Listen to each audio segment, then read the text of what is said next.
Menurut saya ini adalah misi-misi terberat Sintayong selama menangani timnas Indonesia. Tetapi ya menjadi seorang pelatih yang tentu level dan pengalamannya sudah berada di level dunia, hal-hal seperti ini saya pikir itu tidaklah menjadi masalah. Hanya saja kita sebagai pendukung timnas Indonesia begitu sangat was-was ya melihat beban-beban berat yang akan dilakoni oleh timnas Indonesia, baik maupun secara untuk PB Bineka. Hati-hati di jalan, Pak, teruskan perjuangan. Kalau saya sendiri secara pribadi waktu. Assalamualaikum warahmatullahi wabarakatuh. Apa kabar teman-teman? Jumpa lagi bersama Biodika Sport Channel di sini, dan tentu bersama saya sebagai pemilik channel yang terbaik dari semua channel yang selalu memberitakan berita-berita hoax provokatif, serta terbaik dari semua channel yang selalu berperilaku rasis begitu. Dan kali ini kita kembali ingin sedikit membahas tentang hitam putihnya sepak bola atau baik buruknya sepak bola, karena tentu itu akan memperkaya literasi dan pengetahuan kita terhadap sepak bola hari ini begitu teman-teman.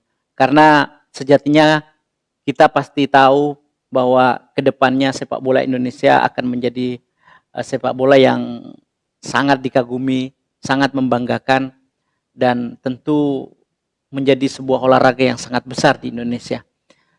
Dan saya teringat dengan apa yang dikatakan oleh Erick Thohir atau Bapak Erick Thohir, Ketua Federasi, bahwasanya harga diri sebuah bangsa itu salah satunya terletak di olahraga. Nah, kali ini masih berkaitan dengan itu. Yang pertama adalah akhir 2024 atau awal nanti 2025 itu adalah hari-hari yang tidak menyenangkan untuk XT sebagai seorang pelatih kepala di timnas Indonesia. Karena kita tahu bahwasanya kemarin sudah diberikan target yang sangat tinggi menurut saya, menurut ekspektasi saya, karena kita tidak pernah berangan-angan sebelumnya untuk menjadikan timnas Indonesia ini akan main di Piala Dunia gitu loh. Namun karena keberhasilan Sintayong, saya katakan juga tentu juga kita tidak bisa melupakan orang-orang yang ada di federasi dan seluruh yang ambil bagian dalam rangka menyukseskan persepak bola Indonesia. Dan seperti yang saya katakan tadi, bahwa ini adalah hari-hari yang mungkin tidak bisa nyaman, bahkan untuk tidur dan makan pun bagi saya itu akan sangat menyulitkan buat Sintayong, karena di samping target yang sudah diberikan, harus berada di peringkat 3 atau 4 di kualifikasi Piala Dunia di grup C ini teman-teman. Kita juga sudah tahu bahwasanya seorang Sintayong juga adalah seorang satria, tidak gampang menyerah karena berbagai macam pressure atau tekanan-tekanan, baik itu dari dirinya sendiri bahkan mungkin dari luar. Karena dengan pengalamannya, seorang Sintayong adalah seorang pelatih yang sudah berlabel pelatih Piala Dunia teman-teman. Jadi pressure semacam itu saya pikir akan bisa dilewatinya dengan baik. Ini adalah hari-hari yang tidak menyenangkan. Sebab coba Anda bayangkan teman-teman, setelah pertandingan nanti melawan Jepang dan Arab Saudi, yang tentu kita tahu bahwa pertandingan itu adalah pertandingan berat untuk Sintayong, apalagi melawan Jepang, dan minimal harus dapat poin. Paling tidak harus bisa mengimbangi Jepang dan bisa meraih 1 poin di situ. Dan lebih-lebih kalau bisa memenangkan pertandingan, itu adalah juga merupakan sebuah pekerjaan yang sangat berat. Tetapi publik sepak bola Indonesia memang sangat berharap Sintayong bisa memenangkan pertandingan di laga kandang kita di Desember ini teman-teman. Nah, setelah itu eh, terlepas nanti Sintayong bisa memenangkan pertandingan, lebih-lebih kalau misalnya dia tidak bisa memenangkan di 2 laga ini, tentu itu akan mengganggu psikologis Sintayong. Sementara di tahun 2005 nantinya Sintayong juga harus dihadapkan pada sebuah turnamen yang biasanya kita sebut dengan AFF dulu. Nah, dan sekarang ini sudah menjadi Asian Cup. Jadi kita berada di grup B bersama dengan musuh bebuyutan kita, Vietnam, lalu kemudian ada Laos, ada Myanmar, ada Filipina. Dan tentu meskipun sebagian pecinta sepak bola Indonesia mengabaikan level turnamen ini begitu, sebab kita sudah menganggap bahwa diri kita ini sudah berada di atas level Asia Tenggara. Kita sudah bermain di level Asia.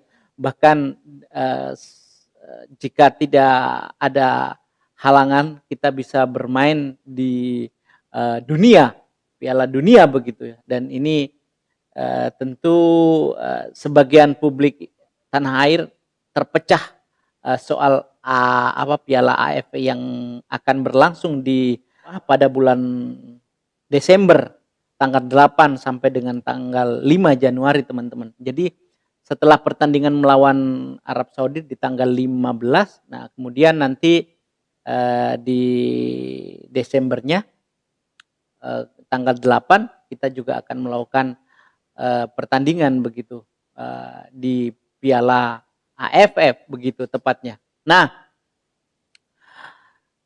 publik memang agak terpecah teman-teman lantaran ada yang menganggap, tapi saya meyakini begini, STY tetap harus berhati-hati begitu. Sebab meskipun dianggap bahwa level Piala ASEAN Cup ini juga tidak terlalu diperhitungkan begitu, tetapi kalau misalnya Sintayong tidak mampu memenangkan laga per laga dan justru bermain buruk teman-teman, saya yakin publik sepak bola akan lagi-lagi akan membuli Sintayong, akan mencemooh Sintayong, akan mencaci maki Sintayong begitu kan, dan bahkan semakin besar kemungkinannya Sintayong akan desakan untuk untuk meninggalkan timnas Indonesia jauh lebih besar. Itu bisa berbahaya buat diri Sintayong. Nah, oleh karena itu Erick Thohir yakin betul bahwasanya publik sepak bola ini kita sangat ekstrim ya teman-teman. Sangat loyal terhadap timnas Indonesia. Jadi kalau misalnya sedikit tergelincir maka cacian tentu tidak akan pernah henti-hentinya terjadi begitu. Maka kemudian Erick Thohir memberikan kebebasan kepada Sintayong untuk memilih pemain di Piala ASEAN Cup ini, dan tentu kemungkinan besarnya pemain-pemain yang keturunan ini yang bermain di Eropa ini kecil kemungkinannya akan bergabung dengan timnas Indonesia di ajang Piala ASEAN Cup ini, karena kita tahu bahwa ASEAN Cup ini tidak berada di bawah naungan FIFA teman-teman ya. Jadi kemungkinannya kecil. Nah, tetapi tidak apa-apa.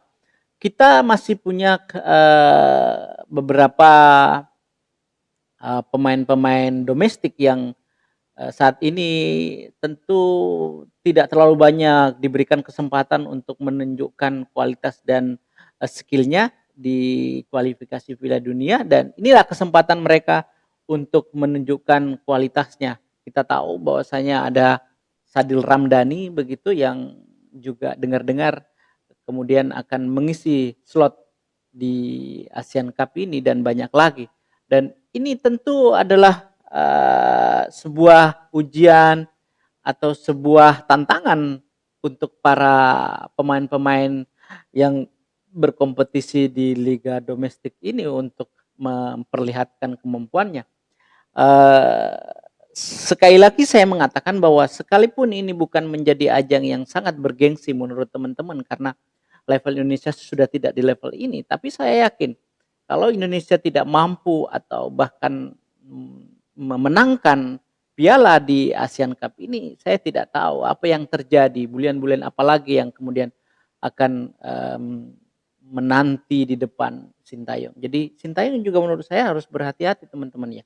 Nah, itu yang saya katakan bahwasanya Sintayong mesti di dalam eh, bulan-bulan ini dan 2-3 bulan ke depan itu adalah hari-hari yang tidak menyenangkan. Begitu teman-teman. Nah, lalu kemudian setelah setelah Desember dan Januari, lalu kemudian di Maret 2005 ya kan, Januari, Desember, Januari, Maret 2005 kita kemudian berkunjung ke Australia dalam lanjutan kualifikasi Piala Dunia juga di round 3 ini. Kemudian menjamu Bahrain di Indonesia. Itu sebabnya aku katakan bahwasanya seandainya Sintayong tidak berada dalam posisi betul-betul bisa memenangkan pertandingan di setiap kesempatan, maka ini sangat-sangat begitu posisinya sangat tidak menguntungkan teman-teman ya. Jadi sekali lagi Maret kita berkunjung ke Australia, lalu menjamu di Maret pula itu kita menjamu Bahrain di Indonesia. Juninya teman-teman kita menjamu Cina di Indonesia. Lalu kemudian masih di bulan Juni kita akan tandang ke Jepang. Jadi masih ada Juni Maret itu masih ada 4 pertandingan. Jadi masih ada 6 pertandingan setelah nanti di kualifikasi Piala Dunia ini antara Jepang dan Arab, lalu kemudian Australia, Bahrain, Cina dan Jepang nantinya. Jadi ini semua harus dimaksimalkan oleh Sintayong jika Sintayong masih ingin tetap bertahan di kursi kepelatihannya. Dan menurut saya ini adalah sebuah perjalanan yang sangat berat menurut saya. Tetapi kita harus optimis karena kita sudah memiliki pemain-pemain yang levelnya juga level Eropa teman-teman ya. Kita sudah memiliki pemain-pemain yang kita tahu. Nah, apalagi sebentar lagi konon katanya mudah-mudahan nanti di bulan Maret betul-betul Kevin Dix ini bisa bergabung dengan timnas Indonesia, bisa bergabung, lalu kemudian siapa? Jairo. Nah, kalau misalnya mereka semuanya sudah bisa dipastikan untuk bergabung dengan timnas Indonesia, tentu beban Sintayong juga sedikit lebih lebih ringan. Tetapi tentu dengan kualitas pemain yang nantinya ada itu tidak serta-merta membuat posisi Sintayong atau nyaman, karena pasti meracik atau mempersatukan pemain-pemain yang memiliki kualitas yang luar biasa ini yang sudah bermain di Liga Elit Eropa ini, ya tentu butuh waktu dan butuh timing yang pas agar semuanya kemudian mereka bisa tune in secara bersama-sama, kompak secara bersama-sama. Dan menurut saya ini adalah misi-misi terberat Sintayong selama menangani timnas Indonesia. Tetapi ya menjadi seorang pelatih yang tentu level dan pengalamannya sudah berada di level dunia, hal-hal seperti ini saya pikir itu tidaklah menjadi masalah. Hanya saja kita sebagai pendukung timnas Indonesia begitu sangat was-was ya melihat beban-beban berat yang akan dilakoni oleh timnas Indonesia maupun federasi. Ini adalah harapan-harapan yang bisa saja sewaktu-waktu menjadi amarah besar begitu, dan bisa memporak-porandakan persepak bolaan kita kalau misalnya nanti timnas Indonesia tidak betul-betul baik. dalam sisa pertandingan di kualifikasi Piala Dunia ini, teman-teman. Patut kita tunggu, dan saya berharap bagi teman-teman sekalian yang ada di luar sana tetap harus bersemangat memberikan support kepada STY, PSSI, dan semua elemen sepak bola yang ada di Indonesia yang sudah membantu kelancaran proses naturalisasi dan lain sebagainya. Karena ya memang butuh pengorbanan ya untuk menjadikan sepak bola kita menjadi hebat, itu bukan sesuatu hal yang mudah, itu butuh effort yang luar biasa. Oleh karena itu cara berpikir kita juga mesti harus baik. Saya pikir hanya itu, teman-teman. Terima kasih, semoga video ini bermanfaat. Assalamualaikum warahmatullahi wabarakatuh.